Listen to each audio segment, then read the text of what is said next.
বন্ধুরা, আমি cursive letter writing কিভাবে করতে হয় সেটা অস্মিতকে কেন্দ্র করে ভিডিওগুলো শুরু করেছিলাম।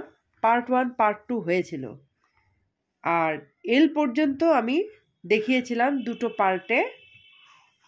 কিন্তু দেখলাম সেরকম ভিউজ হচ্ছে না। এর অর্থ একটাই হয়, তারা পছন্দ করছে না। তো যেহেতু আমি ভিডিওটি শুরু করেছিলাম, তো ভিডিওটি মানে কার্সিভ লেটারের ওপর, তো সেই ভিডিওটি আমি লাস্ট পার্টটি তৈরি করতে চাই। তো সেটা কিভাবে করব আমি নিজেই আপনাদের উদ্দেশ্যে কার্সিভ লেটারের ক্যাপিটালটা লিখে দেখাচ্ছি। তো এইভাবে করে আমি চিন্তা করেছি যে ভিডিওটি লাস্ট পার্ট বানিয়ে আপনাদের শেয়ার করি। তো চলুন কার্সিভ লেটার ক্যাপিটাল কিভাবে লিখি সেটা আপনাদের সাথে শেয়ার করি। শুরু করছি। হ্যাঁ, যদি ভালো লাগে আপনারা অ্যাটলিস্ট একটা লাইক করবেন। বাবু তুমিও দেখতে পারো। হ্যাঁ, এ বি পিটা কেমন হয়েছে, সি ডি ই। বাবু দেখতে পাচ্ছ তো? হ্যাঁ, দাঁড়া, সরো। দেখতে পাচ্ছি। এফ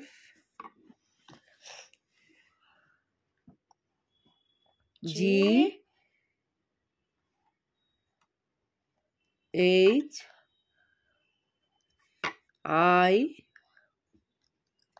জে, যেটা আরেকবার লিখে দেখাচ্ছি, এটা হলো না দেখানোটা, J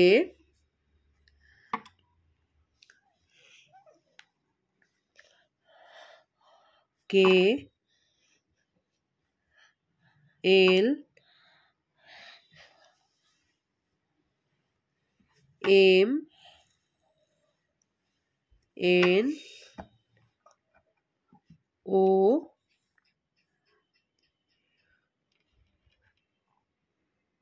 P Q R S T. আমি টি এরকম ভাবেই কিন্তু ছোটবেলা থেকে লিখে এসেছি কার্সিভ লেটারে। হ্যাঁ, এই যে T T E U U V V W X Y Z. বাবা দেখতে পারলি? ও A B C D F G H I J K L M N O P Q R S T U V W. দেখলে এটা হচ্ছে। আর Asmit A B C D E পর্যন্ত রপ্ত করেছে, এখনো পর্যন্ত বাকিগুলো করেনি। তো যাই হোক, শিখে যাবে। তো এই হলো কার্সিভ লেটারের ক্যাপিটালটা আপনাদের সাথে লিখে শেয়ার করলাম, এবং এটা শেয়ার করে কার্সিভ লেটার রাইটিংয়ের ওপর যে ভিডিওটি আমি বানাচ্ছিলাম সেটা এখানে শেষ করলাম। ভিডিওটি ভালো লাগলে লাইক করবেন। পরবর্তী ভিডিওর জন্য আপনারা অবশ্যই রেডি থাকবেন। আর নমস্কার। সাবস্ক্রাইব করতে ভুলবেন না। ভিডিওটি দেখার জন্য অজস্র ধন্যবাদ। আর সাবস্ক্রাইব করতে ভুলবেন না।